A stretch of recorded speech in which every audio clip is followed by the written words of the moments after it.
Esta noche vamos a estar estudiando el libro de Isaías en su capítulo 45, desde el verso 9 hasta el verso 25. Yo le he titulado a este tema Vuélvanse a mí y sean salvos, que es una frase de uno de los últimos versos de esta sección, donde el Señor hace ese llamado. En otras versiones se traduce también mirad a mí y sed salvos todos los términos de la tierra. Entonces, algo hermoso porque es nos muestra esa disposición de Dios a salvar solamente con verle, solamente con volvernos a Él. En el contexto del pasaje, luego de dar un mensaje enfocado en la consolación, Dios muestra que esa consolación empieza con la redención de su pueblo Israel, al cual él ha disciplinado, pero no ha comprendido el trato, y cómo el Señor va a usar el éxodo que hubo en el pasado como una imagen de un mayor éxodo que va a haber en el futuro y que va a traer una mayor gloria. Una de las cosas que Dios va a hacer es que va a borrar las rebeliones, los pecados de su pueblo y se va a olvidar de ellos. Y en la última sección vimos cómo Dios anuncia que levantará a Ciro, un gobernador, un conquistador persa que va de hecho a conquistar Babilonia, y él va a dar la orden de que Jerusalén sea reedificada, pero de alguna manera la noticia, aunque es buena porque anuncia, no es quizá lo esperado para el pueblo de Dios. Ellos esperaban volver a tener ellos la gloria, a tener ellos el poder, no que otra nación diferente o que otro imperio se levantara y que solamente ellos siguieran de estar ahora subyugados por Babilonia a estar subyugados por Ciro. Este entendimiento y este choque de esta noticia que Dios está dando es como parte del contexto para entender el inicio del pasaje y de la queja que de alguna manera parece que ellos hablan contra el profeta Isaías y aún contra Dios. Entonces vemos cómo el pueblo de Dios responde ante el anuncio de Dios del levantamiento de Ciro. Empecemos aquí leyendo Isaías 45, 9 y 10. Hay de aquel que discute con su hacedor, un tiesto más entre los tiestos de la tierra. El barro no le pregunta al alfarero, ¿qué es lo que hace? ¿Acaso le señala, tu obra no tiene honor? Hay de aquel que pregunta a su padre, ¿por qué me engendraste? O pregunta a su madre, ¿por qué me diste a luz? Es interesante porque de alguna manera es evidente que el pueblo de Dios se está quejando. Le está diciendo, Señor, ¿cómo así que vas a levantar a Ciro? ¿Cómo así que no vas a levantar al Mesías? ¿Cómo así que no va a haber uno de nosotros que se levante como rey, como conquistador, como poderoso? ¿Cómo así que vamos a pasar de estar bajo la esclavitud o bajo la tutela la autoridad de Babilonia, ahora bajo la autoridad de Media y Persia? O sea, no entiendo. Entonces vemos que hay una queja de parte del pueblo de Dios contra el anuncio de lo que Dios va a hacer en la historia. Y la respuesta de Dios es, ay de aquel que discute con su hacedor. O sea, Dios no les, cuando a veces nos quejamos, como le pasó a Job, que a veces no entendemos lo que Dios está haciendo, de alguna manera vemos en la escritura que Dios no está interesado en defenderse. De alguna manera a Dios le interesa más que recordemos quiénes somos nosotros y quién es Él. Nosotros somos un tiesto, es una vasija, es un instrumento, un objeto de barro. O sea, somos un simple objeto de barro hecho por Dios entre muchos. O sea, somos en el caso de Israel era una nación más entre muchas. En el caso de cada persona es una persona más entre muchas. Y Dios no está ocupado solo de nosotros, sino Dios tiene un plan más grande que nos supera, que nos excede. Y a veces en esas circunstancias que nos afectan de manera directa, podemos llegar a quejarnos con Dios y decir, ¿por qué a mí me está pasando esto? Pero no estamos viendo de que hay algo más grande y de que hay un montón de cosas que le están pasando diferentes a otras personas, y de alguna manera Dios pone el ejemplo y nos recuerda lo que somos, como cuando hizo con Job, ¿verdad? Dios le recuerda a Job lo pequeño que él era ante lo grande que él era, y le dice, a ver, Job, si te crees tan bueno y tan grande y tan justo, explícame cómo funciona el clima, el universo, la nieve, los animales salvajes. Y Job se queda y dice, mi mano pongo sobre mi boca, tontamente he hablado, no hablaré más. Ciertamente tú eres más grande de lo que yo entendía. De oídas te había oído, pero ahora mis ojos te ven. El punto es que Job reconoce que solamente es un pedazo de barro, reconoce que solamente es una creación y que el creador realmente no lo podemos entender, que sus caminos son inescrutables, sus sendas son insondables, como también lo dice el profeta Isaías, como después lo va a recordar Pablo cuando habla del trato de Dios con Israel y los gentiles y cosas que es difícil, nos está recordando de que Dios básicamente le está diciendo, yo estoy en control, yo soy el creador, tú no eres nadie para discutir conmigo. Ay de aquel que discute con su hacedor. Entonces vemos que el barro no tiene el derecho de preguntarle al alfarero, ¿qué haces? O tu obra está mal, no tiene manos, o tu vasija no tiene agarraderas.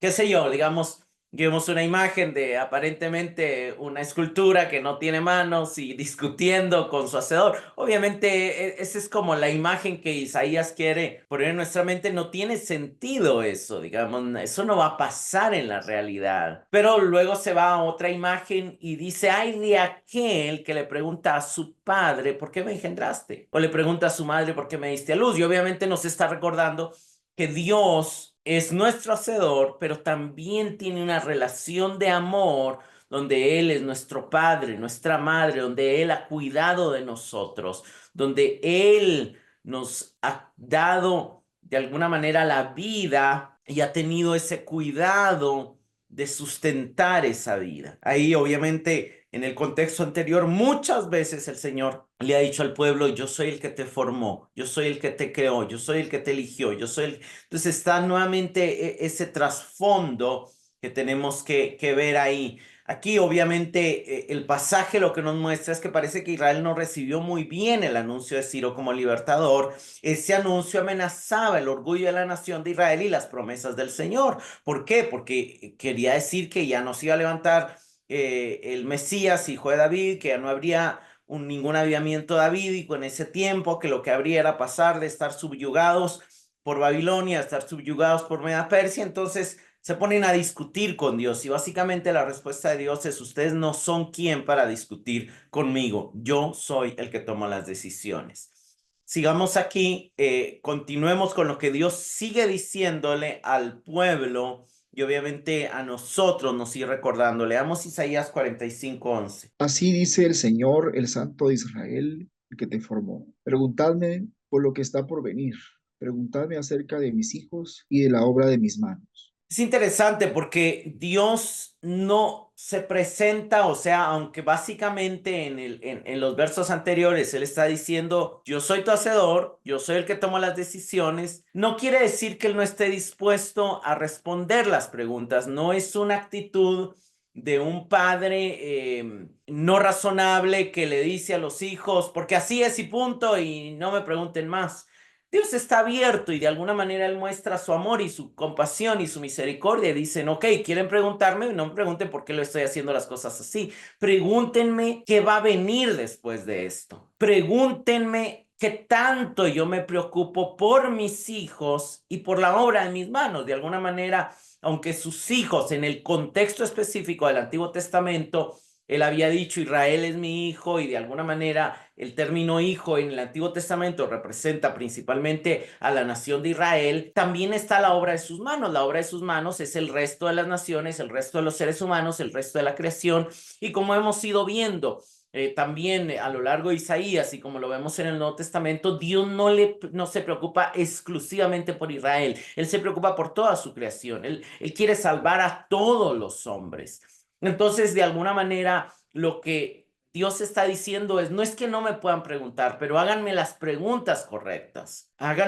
Pónganse a pensar que mis planes trascienden sus ideas. Obviamente, ¿por qué Dios no levanta un Mesías que derribe a Babilonia y que haga de Israel un gran imperio? Porque Dios había planeado romper el molde nacional del pueblo de Israel para que pudiera surgir la iglesia del Señor. Dios sí iba a traer, iba a cumplir las promesas del Hijo de David en Jesucristo, pero Jesucristo iba a decir claro que Él no que él tenía otras ovejas que no eran de ese redil, que el evangelio de él sería predicado desde Jerusalén, pero hacia todas las naciones de la tierra, que él no venía exclusivamente por Israel, porque Dios había amado a todo el mundo y por eso lo había enviado a él como su hijo.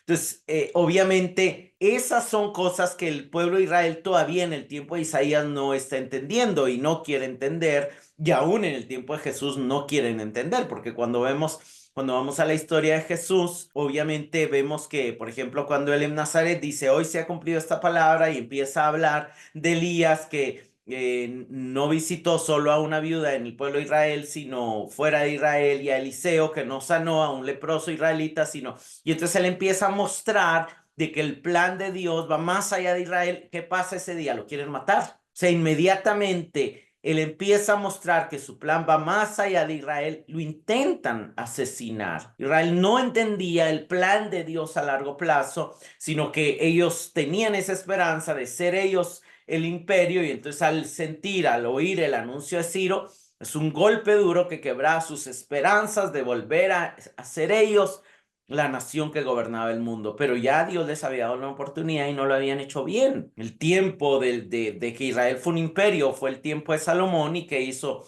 Salomón llenar a Israel de idolatría por causa de sus muchas mujeres. Entonces, obviamente aquí Dios está diciendo, mi prioridad son mis hijos y son la obra de mis manos. Mis hijos, la obra de mis manos, enfatiza que él es el padre y el alfarero, a quien pueden hacerle preguntas, pero no pueden cuestionar ni decirle, estás haciéndolo mal. O sea, él no lo está haciendo mal, y cuestionarlo es tan imposible como impropio. No es que no se le pueda preguntar, él mismo nos invita, pregúntenme lo que está por venir, pero no me digan que lo estoy haciendo mal, porque ustedes no entienden mis planes. Sus pensamientos son muy pequeños, y obviamente esa realidad del pueblo de Israel es una realidad que nosotros compartimos. Nuestra mente es muy limitada, nosotros vivimos en el tiempo, Dios vive en la eternidad, nosotros estamos rodeados por circunstancias que atañen solo a nuestra vida. Dios está controlando toda la historia, todo el universo, todas las naciones de la tierra. Entonces es imposible que querramos comprender o que querramos tener la capacidad de decirle a Dios que está haciendo mal algo. Sigamos adelante, Dios sigue respondiendo a Israel. Leamos Isaías 45, 12 y 13. Yo hice la tierra, hice también al hombre y lo puse sobre ella. Yo extendí los cielos con mis manos y di órdenes a todas sus estrellas. A él lo desperté en justicia y allanaré todos sus caminos. Él edificará mi ciudad y pondrá libertad a mis cautivos, sin dar por ellos nada a cambio. Lo digo yo, el Señor de los ejércitos. De alguna manera aquí Dios en estos dos versos le recuerda que Él creó los cielos y la tierra, que Él tiene un plan más grande, que Él tuvo el detalle de hacer lo grande que es el universo y de poder tener cada galaxia, cada estrella, cada planeta en su lugar. Nos recuerda esa exactitud que Él tuvo al crear todas las condiciones para que hubiera vida en la tierra. Y de alguna manera se enfoca en la tierra y dice, yo hice este planeta Tierra, hice al hombre y lo puse en ella. Extendí los cielos y di órdenes a todas sus estrellas. Y así como yo creé todo el universo, yo voy a levantar a Ciro. Yo no voy a cambiar mis planes acerca de Ciro. A Ciro desperté en justicia y allanaré sus caminos. Él edificará mi ciudad. Pondré en libertad a mis cautivos sin dar por ellos nada a cambio.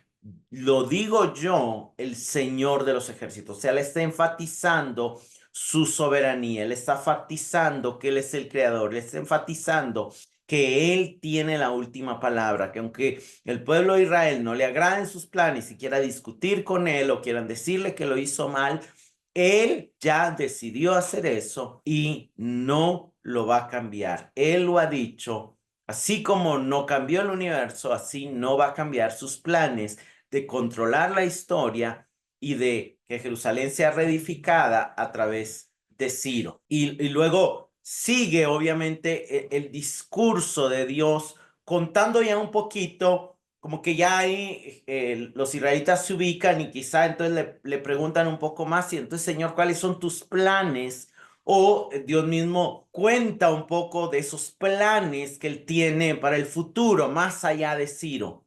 Leamos aquí Isaías 45 del 14 al 17.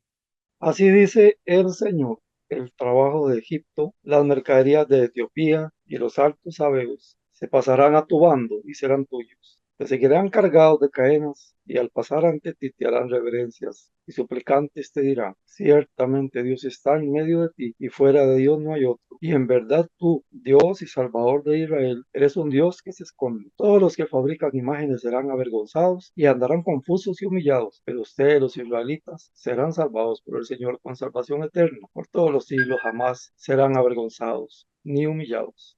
Vemos aquí algunas cosas. Dios empieza a mostrar que Egipto, que un día los esclavizó, Etiopía, que también obviamente ejerció poder sobre ellos, y los altos sabeos, obviamente son imágenes, en lugar de ahora esclavizarlos, los van a seguir y se van a someter voluntariamente a ellos.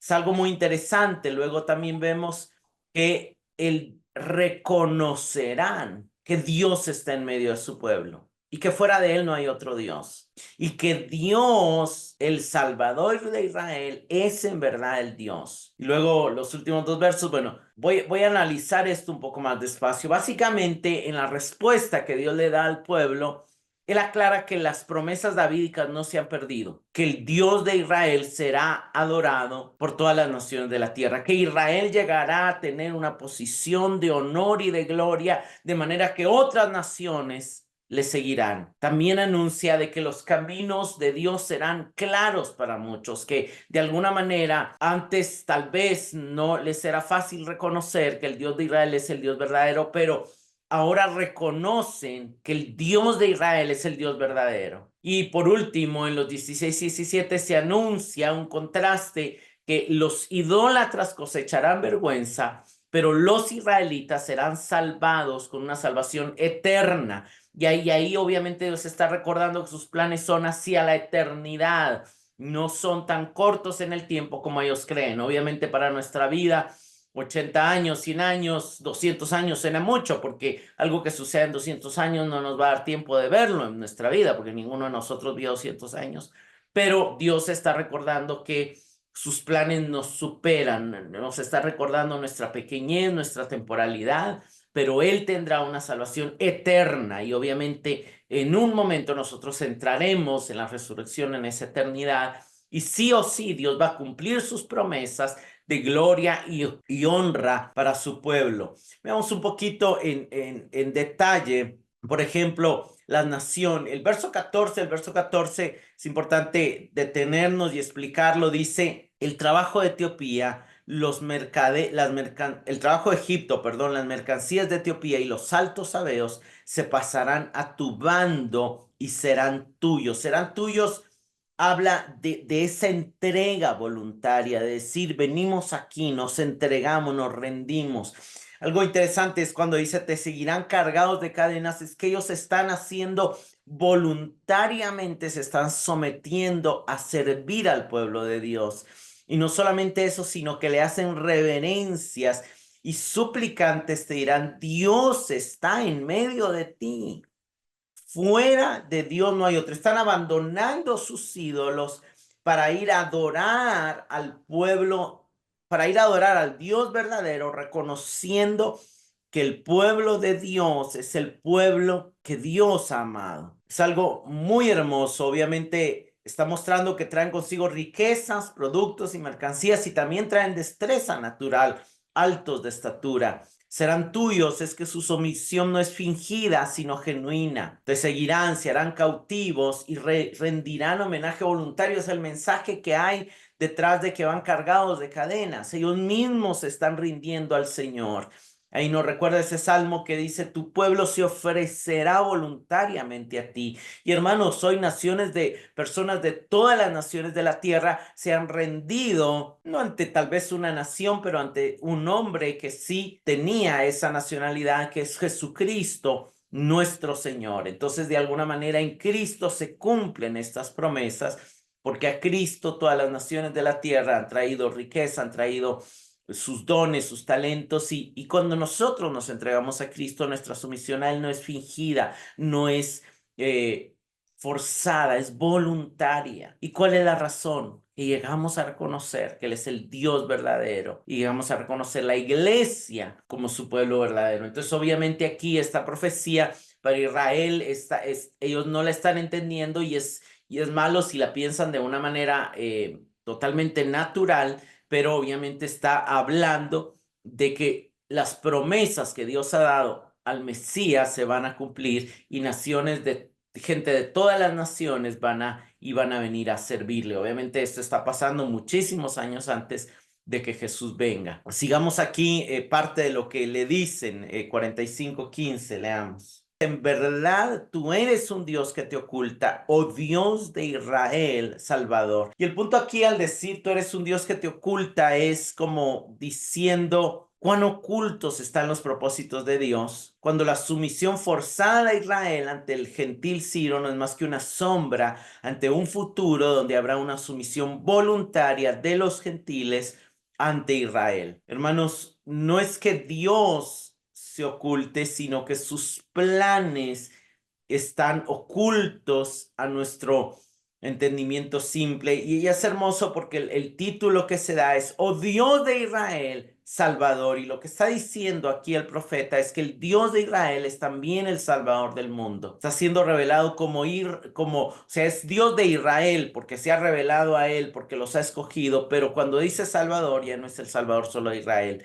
es un Salvador general, un Salvador que está reuniendo a los gentiles y dándose a conocer a ellos. Y su salvación está produciendo asombro. O sea, está saliendo a la luz que Él es el Salvador del mundo. Sigamos, Isaías 45, 16 y 17. Bueno, lo que pasa es que habíamos leído ya del 14 al 17. Bueno, aquí el 16 y 17, que es como la conclusión de esta sección del 14 al 17, muestra que van a haber dos destinos al final. El destino, y eso todos lo sabemos, ¿verdad? Jesús mismo habló de eso, de los dos destinos, de los dos caminos, la senda ancha que lleva a la perdición, la senda angosta que lleva a la vida. Y básicamente aquí la senda ancha es la idolatría, ¿verdad? Los que fabrican imágenes serán avergonzados, andarán confusos y humillados. Obviamente, al final de los tiempos saldrá que todo aquello que nos ofreció fidelidad, que nos ofreció, perdón, felicidad, que nos ofreció gozo, que nos ofreció todo, pero que eran ídolos y que capturaban nuestro corazón, esas cosas de la senda ancha, esas cosas que el enemigo promueve, solo traerá vergüenza, confusión, condenación, muerte. Pero ustedes, dicen los israelitas, y obviamente aquí se refiere a los que conocen a Dios, al pueblo de Dios, serán salvados por el Señor con salvación eterna. Por todos los siglos jamás serán avergonzados ni humillados. Para un grupo, el destino es vergüenza y humillación, pero para el otro grupo es lo contrario de vergüenza y humillación. Es una salvación eterna que no solamente es una salvación completa, trascendente, por encima del tiempo y del espacio, sino que también es una salvación que trae honra y que trae gloria. En lugar de vergüenza, trae honra, y en lugar de humillación, trae gloria. Sigamos avanzando, leyendo Isaías 45, 18 al 19. El Señor, creador de los cielos, el Dios que formó la tierra, el que la hizo y le dio forma, el que no la creó sin un propósito, sino que la creó para que fuera habitada. Dice así: yo soy el Señor y no hay otro. Yo no he hablado en secreto en algún lugar recóndito de la tierra. Yo no le he dicho a la descendencia de Jacob que me busque en vano. Yo soy el Señor, el que habla con justicia y da a conocer lo que es recto. Es algo interesante porque Dios vuelve a recordarnos, constantemente Dios nos está recordando que Él creó los cielos y la tierra, pero que Él tiene un propósito. En el verso 18 vemos cómo el Señor se presenta como creador de los cielos y de la tierra, el que formó la tierra, la hizo, le dio forma, y de alguna manera aquí vemos 4 verbos que nos explican ese proceso de creación de Dios. Creó, el hacer de la nada. Luego formó la tierra. Obviamente vemos que Dios la moldeó y obviamente separó las aguas de lo seco. luego la tierra de los mares, la hizo, la completó, ahí es cuando la llenó de vegetación, de aves, de peces, y le dio forma, la estabilizó de alguna manera. Eso ya tiene que ver con cuando él crea al hombre y la pone bajo el cuidado del hombre, para que pone al hombre para que cultivara el huerto, pero claramente dice que todo eso lo hizo con un propósito. Él no creó la tierra sin propósito, sin sentido. Él tenía un propósito, y el propósito fue de que este planeta fuera habitado. Y de alguna manera lo que está tratando de decirnos Dios ahí es que todos los habitantes de la tierra están dentro del propósito de Dios. Dios está obviamente trayendo luces a Israel de que Él ama a todos los habitantes de la tierra. Luego Él sigue y de alguna manera da respuesta a esa expresión anterior, en los versos anteriores, donde decía: tú eres un Dios que te ocultas. Y de alguna manera Dios responde diciendo: yo soy el Señor, no hay otro. Yo no me estoy ocultando, yo no he hablado en secreto en algún recóndito de la tierra. Yo no le he dicho a la descendencia de Jacob que me busque en vano. Yo soy el Señor que habla con justicia y que da a conocer lo recto. El punto es que aquí Dios está enfatizando la claridad de su palabra. Él, como Dios, se ha dado a conocer, se dio a conocer a Adán, a Abel, se dio a conocer al pueblo de Israel a través de la ley de Moisés, y no ha hablado en un idioma difícil de entender, les ha hablado en su mismo idioma. Así que no hay forma fácil de perderse. Dios ha dado a conocer, y desde que eligió a Abraham, Él dejó claro de que Él lo estaba llamando para que a través de Él, en uno de sus descendientes, fueran bendecidas todas las naciones de la tierra. O sea, el plan de Dios de bendecir a todas las naciones estaba claro desde el inicio, no era algo secreto. Obviamente la manera en que se iba a desarrollar ese plan sí era misterioso, y por eso el Nuevo Testamento nos habla de los misterios que ahora son claros a través de Cristo, y la manera de entender cómo se iban a cumplir estas profecías no era tan clara hasta que viniera Cristo. Ya se nos aclara el panorama. Pero básicamente también Dios enfatiza qué es a lo que le debían de poner más atención cuando Él termina esta sección diciendo: yo soy el Señor, el que habla con justicia y da a conocer lo que es recto. ¿Qué está diciendo Él?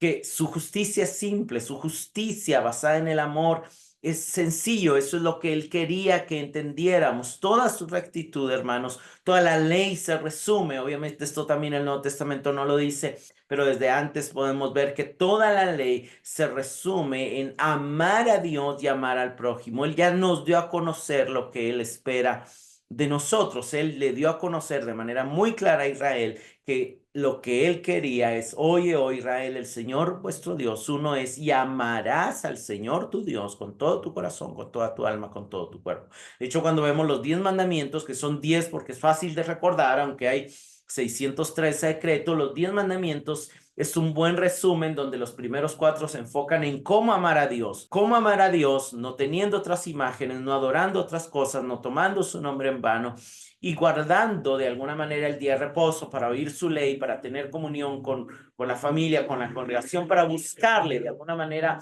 el amar a Dios se resume en adorarle solo a Él y en buscarle siempre. Y luego el amor al prójimo obviamente se resume en no hacerle daño a los demás, no robando, no matando, no cometiendo adulterio, no dando falso testimonio, no codiciando. Entonces vemos cómo los siguientes 6 mandamientos, o sea, los 10 mandamientos, bien resumen estos 2 mandamientos, que es la justicia de Dios. La justicia de Dios se resume en amar. Para Dios, hacer lo recto es amarle a Él y amar a los demás. Dios está mostrando que su palabra es clara. Leamos aquí Isaías 45, 20 al 22. Reúnanse y vengan, juntos acérquense, fugitivos de las naciones. ¿No tienen conocimiento los que llevan su ídolo de madera y supliquen a un Dios que no pueden salvar? Declaren y presenten su caso. Sí, que deliberen juntos. ¿Quién ha anunciado esto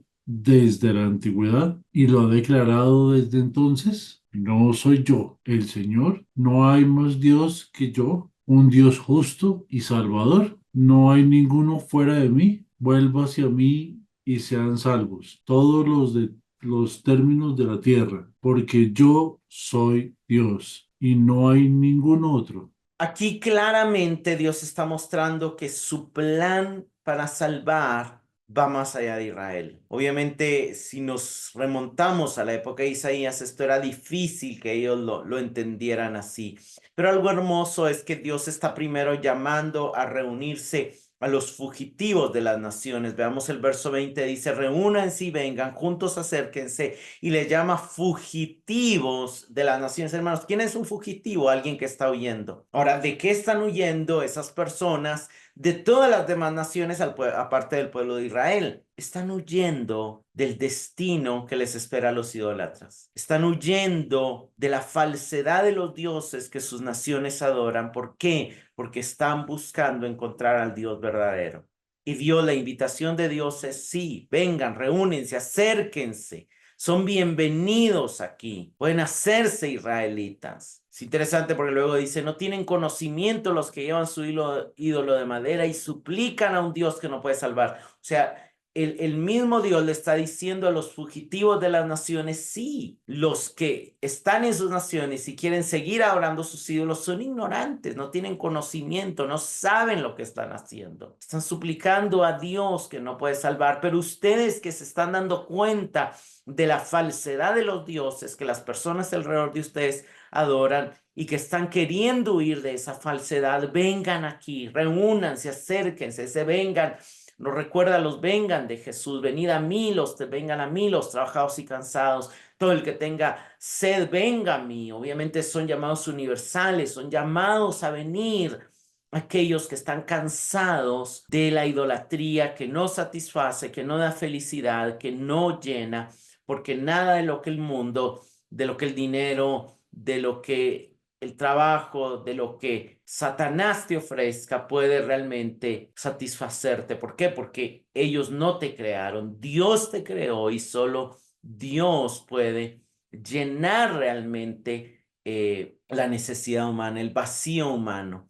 El verso 21 sigue diciendo, declaren y presenten su caso, sí que deliberen juntos. ¿Quién ha anunciado esto desde la antigüedad y lo ha declarado desde entonces? No soy yo el Señor, no hay más Dios que yo, un Dios justo y salvador, no hay ninguno fuera de mí. Este declaren y presenten su caso unido al reúnanse es como hablen lo que tengan que decir, presenten si tienen alguna queja, también es como ese llamado a los que no tienen conocimiento, que siguen en la idolatría. Si alguien tiene alguna queja, que la presente. Pero nuevamente, hay como que hay también algunos, o también puede estar hablando de que los israelitas están como en contra de que Dios esté salvando a gente de otras naciones. Y entonces Dios viene y pregunta, ¿quién ha anunciado esto de la antigüedad y lo ha declarado desde entonces? ¿No soy yo el Señor?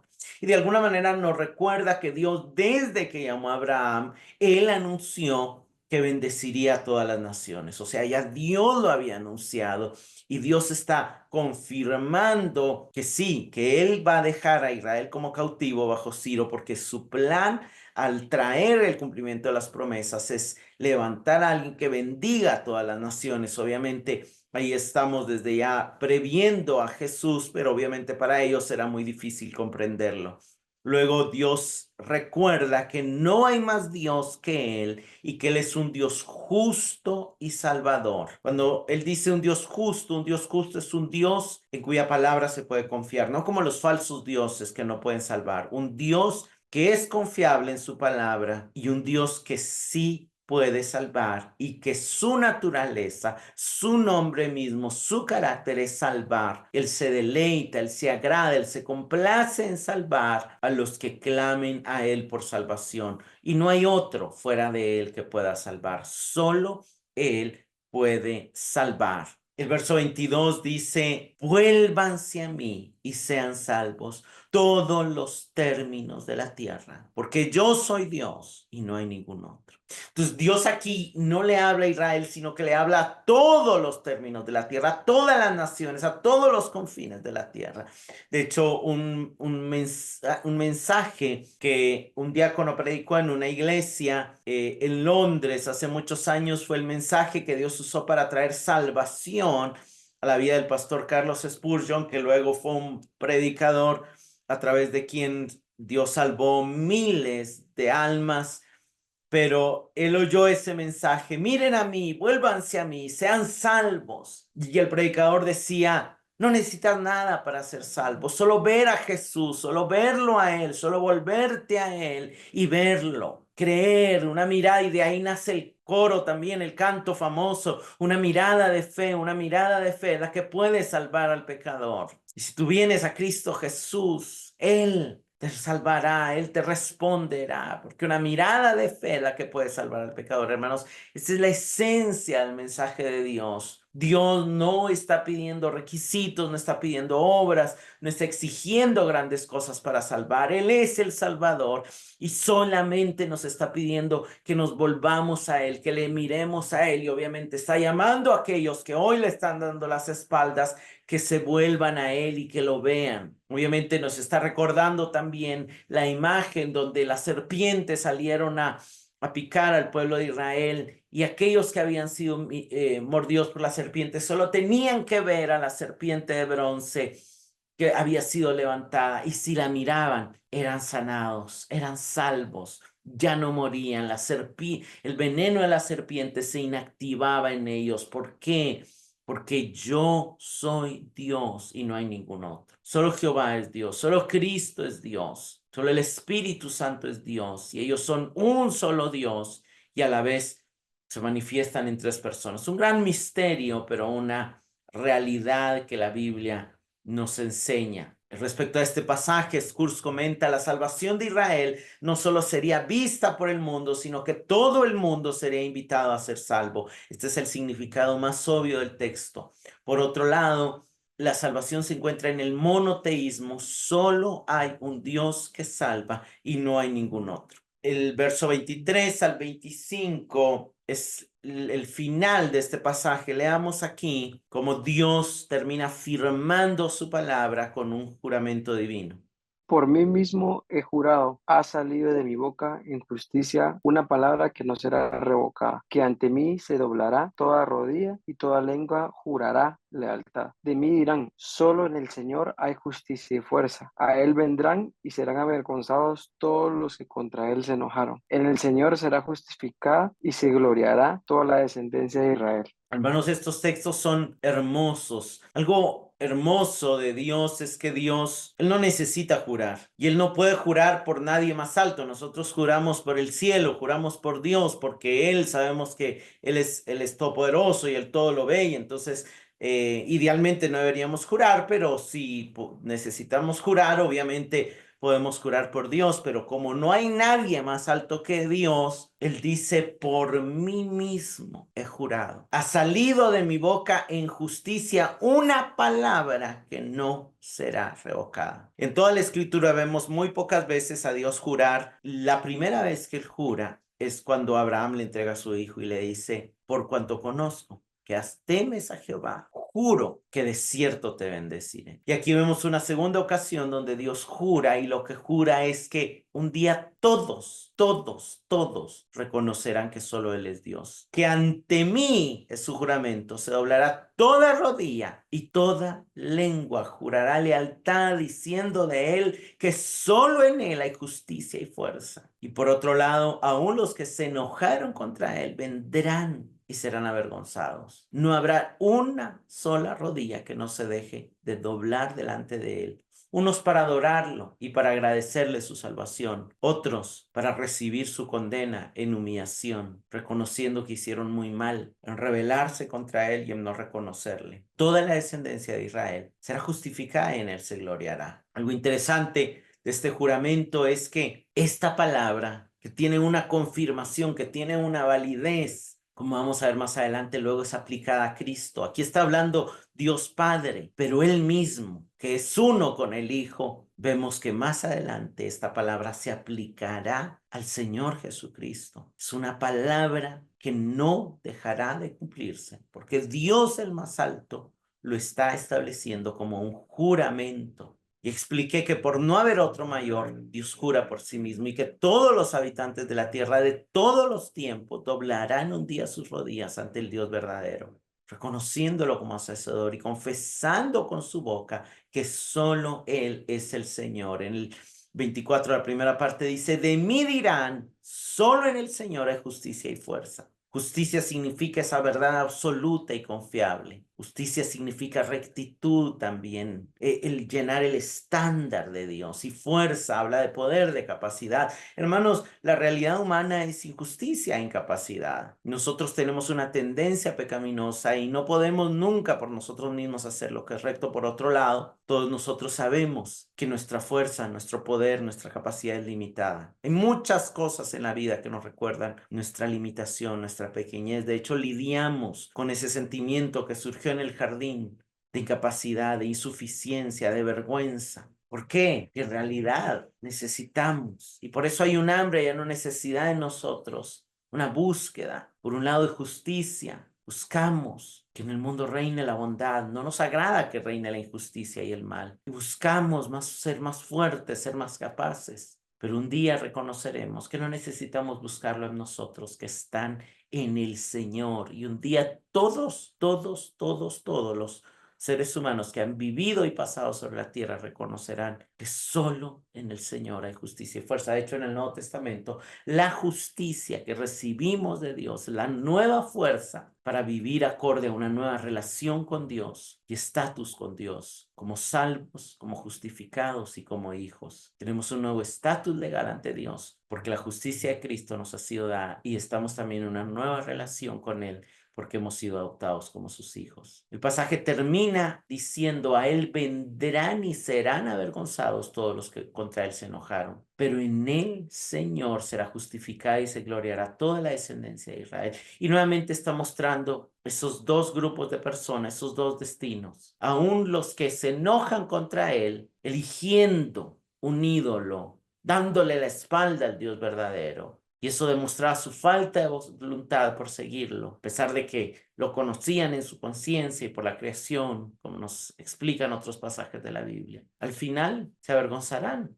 y se terminarán arrodillando ante Él y terminarán reconociendo que Él es el Señor, aunque lastimosamente para ser condenados, pero no dejarán de reconocer que Él es el Señor. Pero cuando dice después que toda la descendencia de Israel, hermanos, vamos a ver en el pasaje que la descendencia de Israel hoy son todos los que creen en Cristo. Ya no es por nacionalidad, ya no es por genética de Abraham, sino es por la fe de Abraham que nos convertimos en descendientes, en hijos de Abraham y por lo mismo en la descendencia de Israel. No está excluyendo la salvación para todos, sino está explicando que todos vienen y está explicando el pasaje anterior donde decía los egipcios, los etíopes, los sabeos, se someterán ante Él. Pero lo que está mostrando es que al someterse los gentiles a Dios, pasan a ser descendientes de Israel. Ya no hay diferencia. Dios los iguala. ¿Por qué? Porque Dios no le interesaba y nunca le ha interesado que los israelitas fueran superiores a las demás naciones.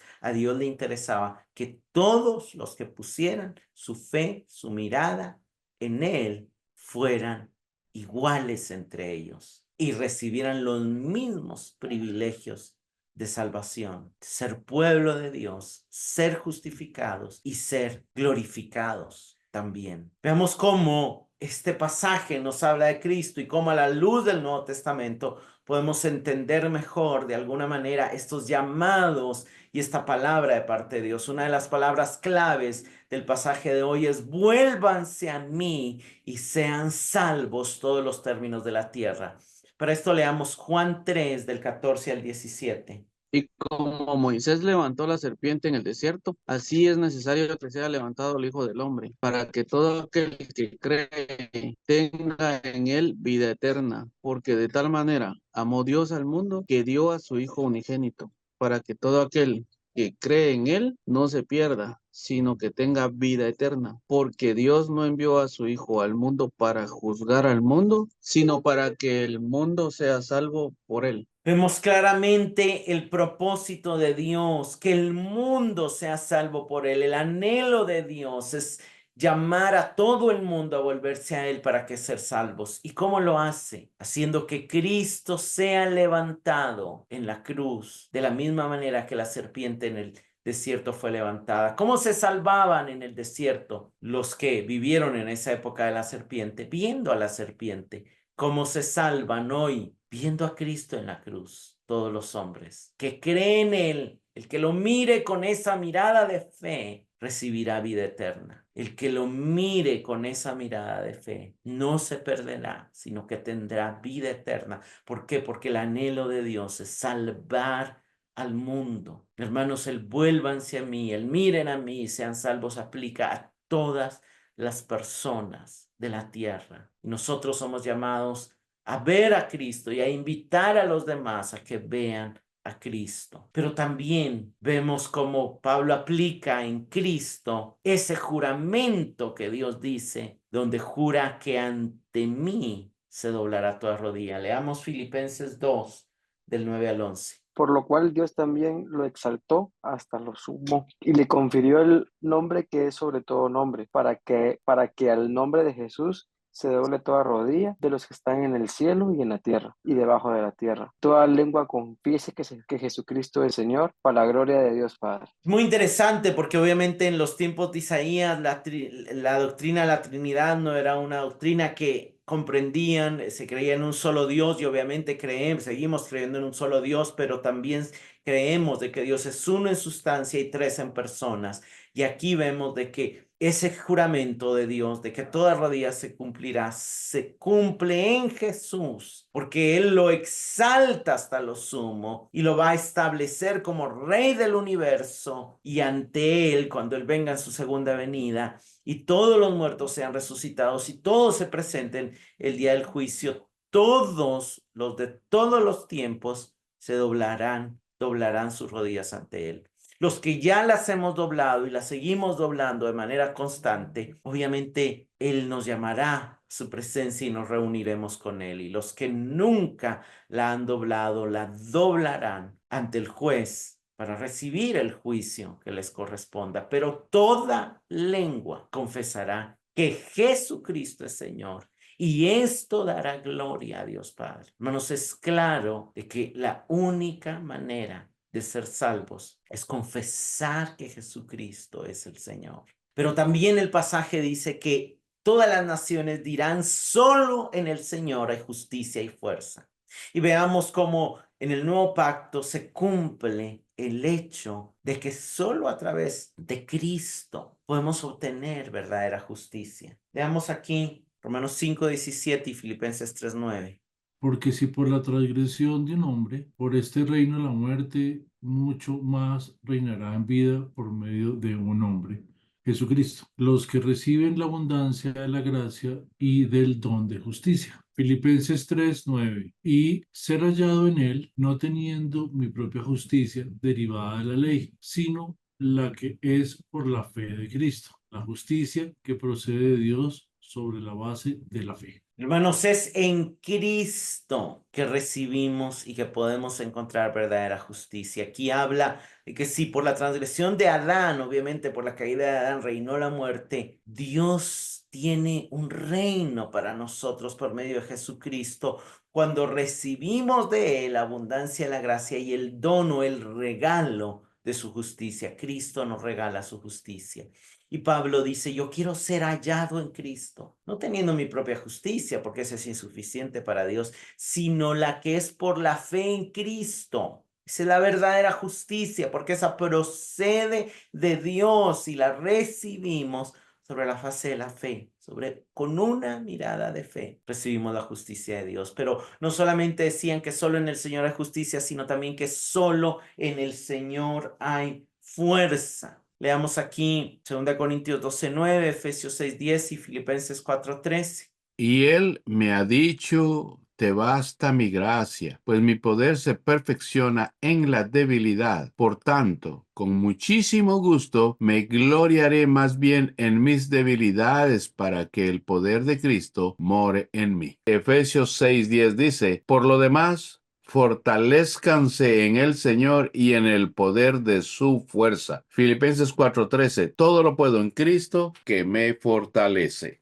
Hermanos, la verdadera fuerza, el verdadero poder, solo está en Cristo. y se manifiesta en nuestras debilidades. Cuando nosotros somos débiles, el poder de Cristo se perfecciona en nosotros y somos llamados a fortalecernos no en nosotros, sino en el Señor y en el poder de su fuerza. El todo lo puedo, lo que tenemos que resaltar es aquí en Cristo. ¿Qué está diciendo? En la fe en Cristo, sostenidos de Cristo, dependientes de Cristo, en seguir a Cristo es que todo lo podemos. Sin Cristo esto se cae, porque es en Él donde hay verdadera fuerza. El pasaje termina diciendo que en el Señor será justificada y se gloriará toda la descendencia de Israel. Y hermanos, el Nuevo Testamento nos recuerda que en Cristo somos justificados por la fe. Eso nos da paz para con Dios por medio de Él, de nuestro Señor Jesucristo, por medio de también que hemos obtenido entrada por la fe a esta gracia en la cual estamos firmes y nos gloriamos en la esperanza de la gloria de Dios. Este es el cumplimiento de la palabra, la justificación por la fe y el gloriarnos en la gloria de Dios. Pablo también nos dice que por obra suya, hablando de Cristo, estamos en Él, en Cristo Jesús, el cual se hizo para nosotros sabiduría de Dios, justificación, santificación y redención, para que, tal como está escrito, el que se gloría en el Señor. Hermanos, es en Él que somos justificados y que nos gloriamos. Y cuando dice toda la descendencia de Israel, debemos recordar que toda la descendencia de Israel hoy son todos los que creen en Cristo, porque como dice Romanos 4:16, por eso es por fe, para que esté de acuerdo con la gracia, a fin de que la promesa sea firme para toda la posteridad, no solo a los de la ley, sino también a los que son de la fe de Abraham, quien es padre de todos nosotros. Todos los que creemos, y si ustedes son de Cristo, dice Gálatas, entonces son descendencia de Abraham, herederos según la promesa. Hoy somos todos descendencia de Israel, porque somos descendencia de Abraham, porque hemos seguido su misma fe. Como preguntas de reflexión, ¿te das cuenta cómo los aparentes males que Dios permite, como el hecho de que Israel siguiera bajo subyugación, es porque realmente Dios trae bienes mayores, como el hecho de que la salvación se expandiera más allá de las fronteras de Israel a través de Cristo? ¿Eres de los que ya han visto a Cristo con esa mirada de fe y han doblado sus rodillas ante Él? Y como última pregunta, ¿has recibido de Dios su justicia y te glorías en Él y en la esperanza de su gloria? Hermanos, hoy nosotros podemos decir que en el Señor somos justificados y que nos gloriamos en Él, y que ese es el principal motivo de nuestra vida. Señor, te damos gracias por tu palabra y por mostrar a través del profeta Isaías cómo tus planes empezaron con Israel, pero con la vista de llevar tu salvación más allá de Israel a todos los términos de la tierra. Gracias, Señor, porque esa salvación nos ha alcanzado a nosotros, que no éramos genéticamente descendientes de Israel, pero que por la fe hemos sido hechos hijos de Abraham. Señor, alabamos tu salvación y tu nombre, porque nos has justificado y nos has otorgado tu justicia, y porque nos fortaleces por medio de tu Espíritu. Hoy cumplimos esta profecía diciendo y reconociendo que solamente en ti hay verdadera justicia y verdadero poder, porque tú nos has justificado, porque tú nos fortaleces y porque en ti nos gloriamos. En el nombre de Jesús. Amén.